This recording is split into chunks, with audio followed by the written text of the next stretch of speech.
I'm here with Al Bunshaft from Dassault Systems. Al, it is an absolute pleasure to have you as one of the last interviews because you are the man who's been emceeing this conference and you've shared some really brilliant insights. I'd like to just start off with actually a question I end with a lot of people, which is like, this conference is now, the main sessions are almost done. What are the things that you've heard from customers and others? What are some of the things you've heard that, and even the other speakers that you've heard that are actually giving you some new insights and perspectives and might even shape the way you think about what you do with your clients? Well, thanks. First of all, it's really exciting to get the chance to talk with you about it.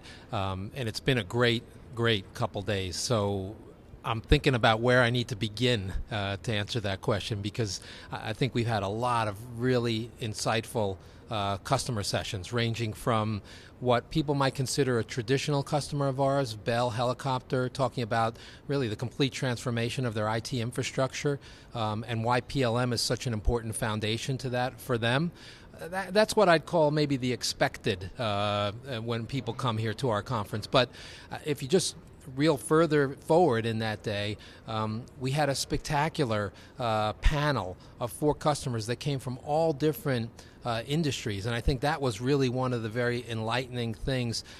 Yes, that panel where we had Blue Homes, a home construction company.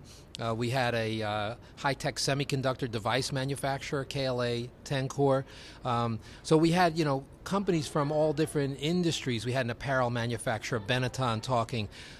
But I think, to me, that panel represents what we saw happening in the conference as a whole. I mean, one of the great things about these couple days, and some of us started on Monday, because it's Wednesday now, right? So we're into day 3, and we're going to go another day tomorrow. But the mixture of people from a diversity of industries has just been something that everyone is telling me they find really valuable and really interesting. So for a medical device company, one of our speakers here today from J&J, Steve McCarthy, for him to share his ideas about PLM, its importance to his company, with people in other industries and vice versa, people like him and others tell me that's really valuable to them and that's really interesting to them. So for me, I think one of the big highlights was, of course, the quality of the stories, and we choose carefully who we invite here, but I mean, to be the speakers because we think they're valuable, but this cross-pollination that's going on, and we saw that start to happen in the last few years, and to me, it's gaining momentum. Well, I think that's actually a really fantastic point of view because I think, as you know, to me, connecting the dots, especially to different disciplines or different industries, is the key to breakthrough thinking. So I think it's fantastic that you brought together such a wide, diverse range of people, and I think people will start to connect those dots. Now, was there a case study that you heard, a client that you have that you think is just doing something that's really sort of extraordinary? Because there's the things which are people using the platform the way it's expected, but then I know you got some people who are doing some really amazing things. Is there any couple that you might like to talk about? There's always exciting and amazing things going on in the world, and we're happy to be involved with just some of them. For me, I thought one of our speakers here, which was Professor Tom Collins from Georgia Tech, talked about something that in one way is the traditional, because they want to educate future engineers. Sounds pretty traditional. But in another way is completely breakthrough, and that is building an online platform to allow high school students, we're not talking about university engineering students, we're talking about high school students, to join prize competitions, prize challenges, and collaborate globally. I mean, high school students, in a funny way, in a real way, they're more knowledgeable about the leading edge of technology many times than we are. I mean, when I look at my 16-year-old daughter laughing at my wife, who she considers technologically illiterate. By the way, my wife has a computer science degree and is very technically capable, but in a way, in a real way, it's very true that these kids understand and use the technology in the fabric of their lives in a way that many adults don't yet, or don't even get close to. So there's a project that Georgia Tech is a principal investigator on. It's funded by DARPA, the Defense Advanced Research Projects Agency, and they're building an online platform. Within a couple of years, they expect to have over 1,000 high schools using it and running design challenges. And as was explained here, you literally get points for the diversity of the team you build and where those people are located around the country and around the world. That's a really cool project, and it takes traditional Lego-based robotic competition, and it combines it with the cutting edge of social media, social computing, new ways to collaborate. That's really cool. And the other one I'll talk about real briefly, if you'll let me, is a project we're doing with the Museum of Fine Arts in Boston that I just talked about here at the end of the morning. And it's interesting because it's so different than anything else that we're doing, and it's a first-of-a-kind project in the world. In fact, it was recognized by Computer World just this last summer and awarded a Laureates Award for one of the most notable and most significant IT industry-based projects really going on anywhere that they found. And what we're doing is we're working with arguably the foremost Egyptologist in the world, Dr. Peter Dermanwelian, who is a director at the Museum of Fine Arts in Boston. He also is the Philip Stone Chair Egyptology professor at Harvard University, so truly foremost expert in the field. He saw some work we did previously trying to model with a European scientist how the pyramids, the Great Pyramids, were built. And a light bulb went off. He said, I have this archive of information in the Museum of Fine Arts in Boston. Most of it's stored in the archives and under the ground because museums can only show a fraction of their collections. And furthermore, things excavated from the Giza Plateau in Egypt are now all over the world.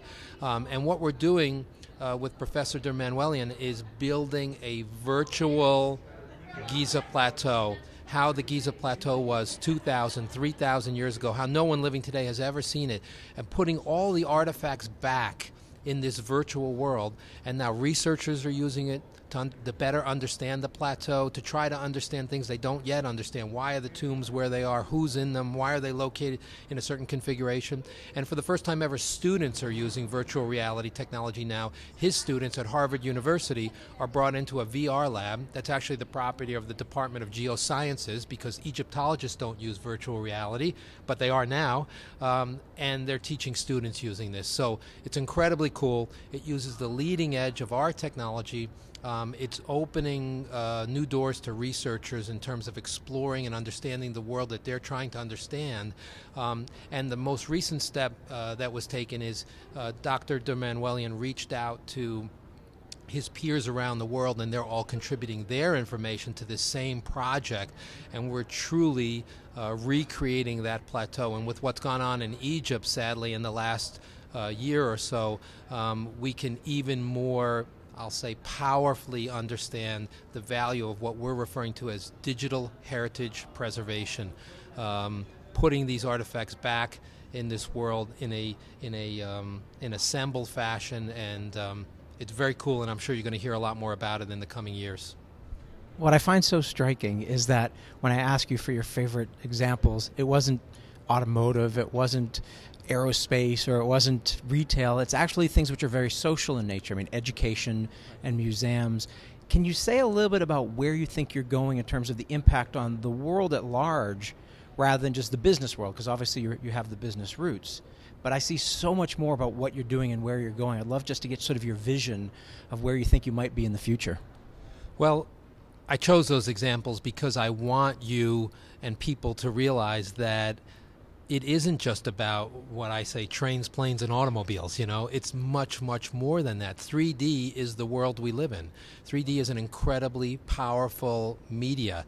I've worked in the world of 3D computer graphics now for 30 years, and we've felt many times over that we're on the edge of this breakthrough, where this is truly going to become mainstream. And I think something special is happening right now, and that is the technology has matured to the point where the realism can truly be engaging. It doesn't look like a toy anymore.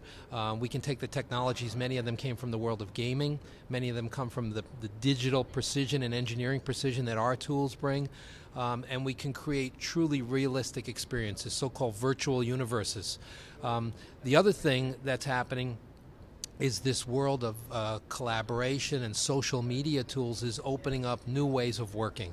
And we at Dassault Systems, as we have been for 3 decades now, are committed to pushing and creating the leading edge. And one of the comments I made here in the conference yesterday is that we sometimes focus on the tools and the attributes of those tools, that we can have more precision or create a new kind of surface, or we can simulate something we can never simulate before. But what we sometimes neglect is how those tools change the way people work.